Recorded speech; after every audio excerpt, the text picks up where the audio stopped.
안녕하세요. 설명요정 부마입니다. 이번 시간은 사람을 울리는 그것의 목소리 5가지에 관하여 이야기하겠습니다.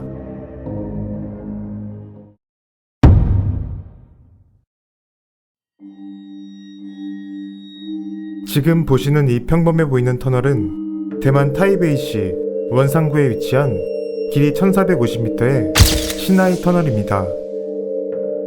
2004년부터 이 터널에서는 원인을 알 수 없는 사고들이 발생하고 있어 마을 주민은 물론 택시 기사들까지 꺼리는 곳이기도 합니다. 정말 이상한 점은 유독 터널의 650m 지점에서만 사고가 발생하고 있으며 생존자들이 하나같이 여자 형상을 봤다, 여자 목소리가 들렸다 등의 선뜻 이해하기 어려운 증언들을 내놓고 있다는 것입니다. 이에 대만 정부는 정확한 사고 경위를 조사하기 위해 해당 구간의 노면 상태와 조명 등의 사고가 일어날 만한 요인들을 꼼꼼히 조사했지만 단서라고 할 만한 것은 발견되지 않았습니다. 이후 민간과 몇몇 방송사에서 여성의 목소리와 형상을 봤다는 증언을 토대로 터널 650m 구간에 카메라와 음향 장비를 설치했는데 충격적인 것이 녹음되었습니다. 차량이 650m 구간에 들어서자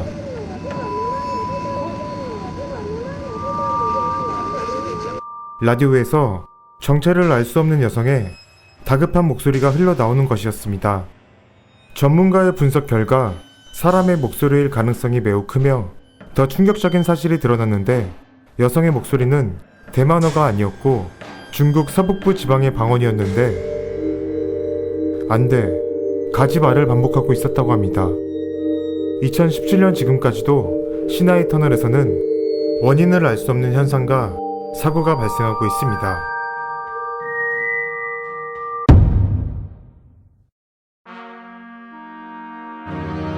이번엔 유럽 쪽으로 길을 기울여 보겠습니다. 프랑크푸르크와 컬른 사이에 라인강 오른쪽 기슭에 자리하고 있는 높이 132m의 이 절벽은 평범해 보이지만 신비하고도 무서운 전설을 지니고 있습니다. 독일인들은 이곳을 요정의 바위라는 의미가 담긴 로렐라이의 바위라고 부르는데요. 예로부터 이 구간에서는 난파와 실종사고가 매우 작게 일어났는데 전설에 의하면 로렐라이라고 불리는 긴 금발의 요정이 달빛이 내리는 깊은 밤 라인강의 절벽에 앉아 머리를 빗으며 노래를 부른다고 합니다. 달빛 아래의 신비하고 아름다운 모습과 마음을 흔드는 고혹적인 로렐라이의 목소리를 듣게 되면 아무리 숙련된 뱃사공이라도 마치 체면에 걸린 것처럼 넋을 놓고 빠지게 되는데 결국 배가 어디로 가는지도 모르고 암초와 절벽에 부딪혀 사고를 당한다는 것입니다. 실제로 이 구간의 지형이 거친 것은 사실이지만 숙련된 뱃사공이 난파사고를 겪거나 실종될 정도는 아니며 근래에도 이곳에서 절벽 아래의 여인과 신비한 노랫소리를 들었다는 목격담이 이어지고 있습니다. 현재 로렐라이가 나타난다는 라인강의 절벽에는 로렐라이를 그리는 동상이 세워져 있습니다.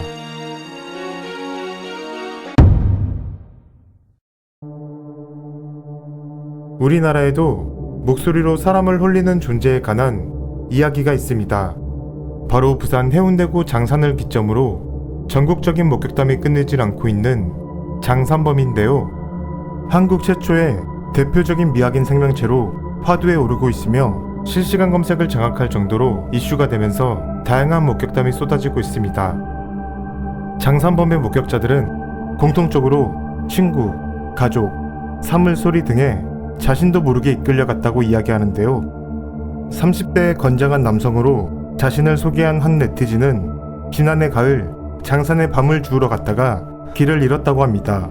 한참을 헤매다가 산속에서 자신의 이름을 부르는 어머니의 목소리가 들려 홀린 듯 따라갔는데 정신을 차려보니 2m는 되어 보이는 생명체가 나무 사이로 자신을 보며 어머니의 목소리를 흉내내고 있었다고 합니다. 마치 전래동화 햇님 달림에서 엄마의 목소리로 남매를 깨어내는 호랑이를 연상케 합니다. 그뿐만 아니라 한 20대 여성은 일가를 마치고 집으로 돌아오는 길에 평소처럼 길냥이에게 먹이를 주었다고 합니다. 그리곤 집으로 돌아왔는데 집 밖에서 다시 서럽게 우는 고양이의 소리가 들려서 새끼를 데려왔나 하여 고양이 줄 캔을 싸서 밖으로 나갔는데 어찌된 일인지 고양이가 보이지 않더랍니다. 집으로 돌아가려던 차에 트럭 밑에서 고양이 소리가 나서 아래를 봤더니 고양이는 죽어있고 기이한 형태의 무언가가 엎드려 고양이의 울음소리를 내고 있었다고 합니다. 그것의 정체는 무엇이었을까요? 장산범이었던 걸까요? 이렇게 장산범이 이슈가 되면서 충격적인 전개로 유명한 숨바꼭질의 허정 감독의 신작 장산범이 8월 17일 개봉을 앞두고 있습니다. 목소리를 흉내내 사람을 놀리는 장산범의 속성을 극강의 사운드 스릴로 보여준다고 하는데요. 이미 공개된 티저와 콜라보 웹툰 등의 누적 조회가 1000만을 넘었을 만큼 관심이 뜨겁습니다. 며칠 전 공개된 메인 예고편 역시 좋은 반응을 보이고 있는데요. 과연 영화 속에서 어떻게 장산범이 그려질지 정말 기대됩니다.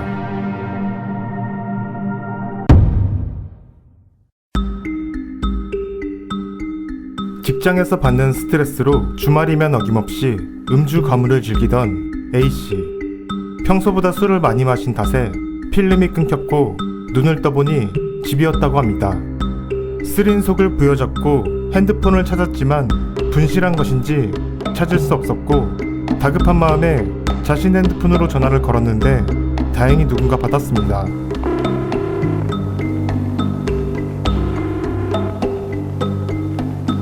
여보세요? 저 핸드폰 주인인데요. 아, 네. 핸드폰 좀 돌려받고 싶은데.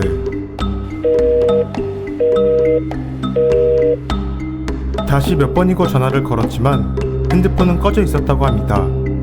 그리고 며칠 뒤 A씨는 방 정리를 하다가 깜짝 놀라고 맙니다. 침대 밑에서 핸드폰을 발견한 것입니다. 자신의 번호로 전화를 걸어 낯선 사람의 목소리를 들었다는 핸드폰 목소리 괴담. A씨의 사연이 확산되면서 비슷한 일을 겪었다는 경험담이 쏟아졌는데요. 귀신의 장난이다에서부터 평행우주의 다른 세계의 나로 전화가 걸린 것이다 까지 다양한 추측이 나와 논란이 되었습니다.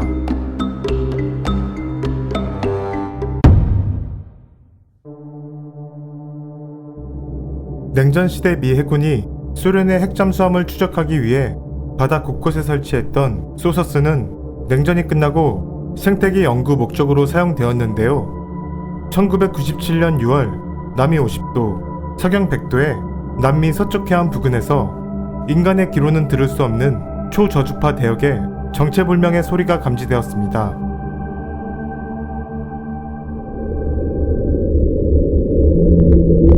지금까지 해양에서 녹음된 그 어떠한 소리보다 큰 것으로 과학자들은 이 소리를 더 블루프라고 명명했습니다.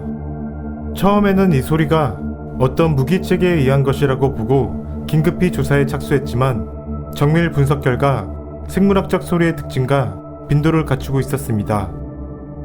이후 고래 혹은 자이언트 오징어의 소리라는 의견도 있었지만 1.8m에 불과한 자이언트 오징어의 소리라기에는 여러가지 의심가는 부분들이 많았을 뿐더러 가장 큰 소리를 내는 고래보다도 몇 배는 더 컸습니다. 결국 20년이 지난 지금까지도 더 블루프의 정확한 정체는 밝혀지지 않고 있는데요.